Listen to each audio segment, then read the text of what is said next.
नमस्कार शेतकरी बांधवांनो, मी Bhagwat Pande pharma care company Pune. मी सध्या आलो कडूबाबू गावस्कर, गाव देवड, तालुका भोकरदन, जिल्हा जालना.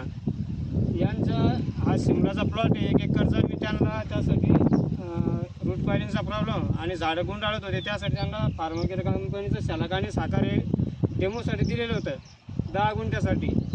तर त्यांना रिझल्ट खूप चांगले आलेले. तर तरी तुम्ही प्लॉट बघू शकता, जे सोडलेले तास आहे त्याचे ते ग्रेनरी वगैरे क्वालिटी आणि जे रूट कॉइलिंग होत होती ती थांबून गेली पूर्णपणे.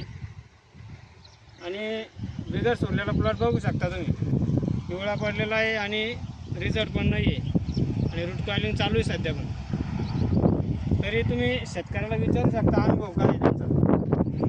मी कडू गावस्कर, देवड, तालुका भोकरदन, जिल्हा जालना. पांडे साहेबांनी आम्हाला हे डेमो म्हणून दिलेलं होतं शलाक आणि साखर. त्याचे रिझल्ट खूप छान आले आणि आता नंतर बी आम्ही शेतकऱ्याला सांगू समजा की हे सोडा म्हणून रिझल्ट चांगले. आणि आम्ही बी